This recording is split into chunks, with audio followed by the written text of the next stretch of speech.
बच्चों, कक्षा 10 हिंदी क्लास में आपका स्वागत है।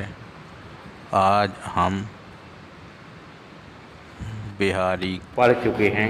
जी को अब पढ़ेंगे। हम लोग बिहारी जी के नीति के दोहों को पढ़ेंगे। तो हमने पहला दोहा अभी बताया। दुसह दुराज प्रजानिको क्यों न बढ़े दुख धुंध, अधिक अंधेरो जग करे मिली मावस रविचंद्र। दुसह का मतलब होता है असहाय। दुराज का मतलब होता है दो राजाओं का शासन या द्वैध शासन, जिसको हम कह सकते हैं। दुख दंड का मतलब है दुखों का उत्सर्ग या दोहरा दुख। अंधेरों माने अंधकार। मावस का मतलब होता है अमावस्या। तो यहाँ पर हम इसका संदर्भ ऐसे लिखेंगे। प्रस्तुत पद्यांश हमारी पाठ्य पुस्तक हिंदी के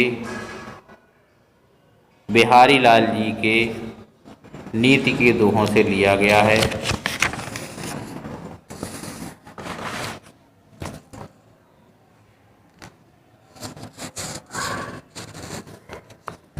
दुसह दुराज का मतलब होता है ऐसी शासन व्यवस्था जिस राज्य में दोहरी शासन व्यवस्था हो या जिस राज्य में द्वैध शासन हो, वहाँ की प्रजा के जो कष्ट होते हैं वो बहुत अधिक बढ़ जाते हैं। क्योंकि दोनों जो शासक होते हैं वह शासक अपनी अपनी स्थितियों को देखते हैं और अपने अपने कार्यों को कराना चाहते हैं, और प्रजा इस दुविधा में रहती है कि वह किस राजा का सम्मान करे, किस राजा का कार्य करे, किसकी बात माने, किसकी ना माने। कहने का मतलब यह है जहाँ पर दो राजाओं के शासन को महत्ता दी जाती है, वहाँ की प्रजा के कष्ट बढ़ जाते हैं। उसी तरह से जैसे अमावस्या के दिन जब सूर्य और चंद्रमा एक ही राशि पर होते हैं या एक ही मार्ग पर होते हैं, तो उस अमावस्या की रात्रि अन्य रात्रियों की अपेक्षा और अधिक अंधेरी होती है। कारण उसका यह है कि दिन का स्वामी सूर्य होता है, रात्रि का स्वामी चंद्रमा होता है। जब दोनों एक ही राशि पर मिलते हैं तो संसार में अधिक अंधेरा करते हैं।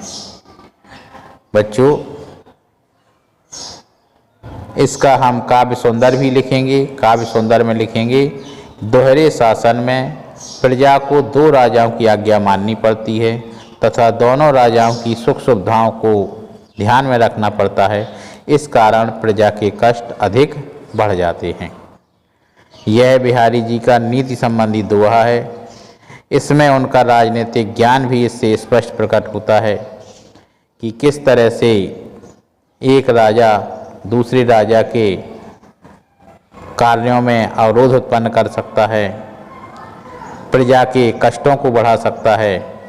भाषा ब्रज भाषा का प्रयोग हुआ है, शांत रस है, श्लेष अलंकार और अनुप्रास अलंकार है। दोहा छंद की ये प्रस्तुति है। बच्चों, अगला जो हम पढ़ेंगे उसको हम इस तरह से भी देख सकते हैं कि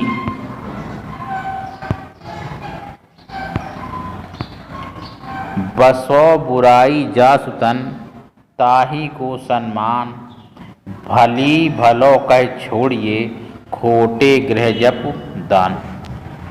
बच्चों, इसमें सम्मान का मतलब होता है सम्मान देना। खोटे ग्रह का मतलब होता है अनिष्टकारी ग्रह या बुरे ग्रह,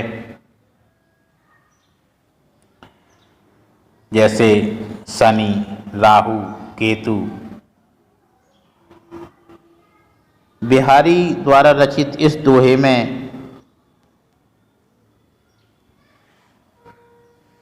उन दुष्ट व्यक्तियों की स्थिति का वर्णन किया है कि उनके अनिष्ट कार्यों से हमें बचना चाहिए। कवि का कहना है कि जिसके शरीर में बुराई बसती है या जो अनिष्ट करने की संभावना रखता है उसका संसार में आदर होता है।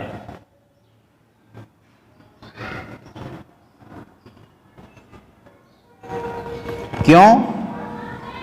क्योंकि व्यक्ति ना चाहते हुए भी उसका सम्मान करता है कि कहीं यह जो बुरा व्यक्ति है उसका कोई नुकसान ना कर दे, उसे कहीं हानि ना पहुंचा दे, तो वह ना चाहते हुए भी उसका सम्मान करता है। अर्थात उस बुरे व्यक्ति, जिस व्यक्ति के अंदर बुराई बसती है, उस व्यक्ति का संसार में सम्मान होता है। और जो भला व्यक्ति होता है, जो सज्जन होता है, उसको यह कहकर कि यह तो बुरा नहीं है, उसको हम अच्छा कहकर छोड़ देते हैं, अर्थात हम उसकी उपेक्षा करते हैं। लेकिन अनिष्ट ग्रह आने पर हम, खोटे ग्रह आने पर हम उनका जप, दान आदि करते हैं और उनका हम सम्मान करते हैं। जैसे राहु की दशा होने पर हम राहु का जाप कराते हैं, शनि की दशा होने पर हम शनि की पूजा कराते हैं। तो हम आपको यहाँ पर यही बताना चाह रहे थे कि किस तरह से जो व्यक्ति होता है वह अपने उस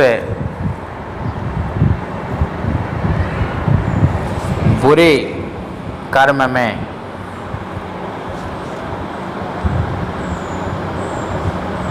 अपना कार्य करता रहता है।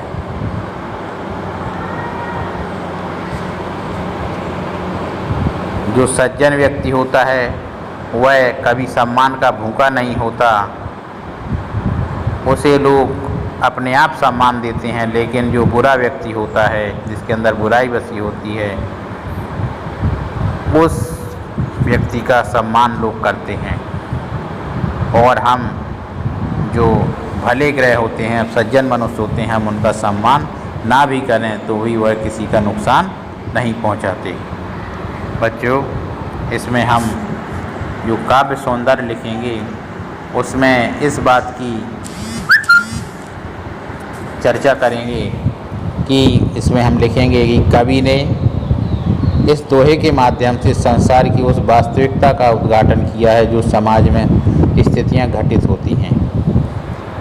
ब्रज भाषा का प्रयोग किया है लेखक ने, मुक्तक शैली का प्रयोग है, शांत रस है, दोहा छंद है। इसके विषय में महाकवि तुलसीदास जी ने भी कहा है, टेढ़ जान सब बंदाऊ काहू, वक्र चंद्रमा गिरसई न राहू। कहने का मतलब है जो व्यक्ति बुरा होता है उसका सम्मान अपने आप लोग करते हैं। तो आज हम इतना ही, अगला दोहा अगले क्लास में पढ़ेंगे।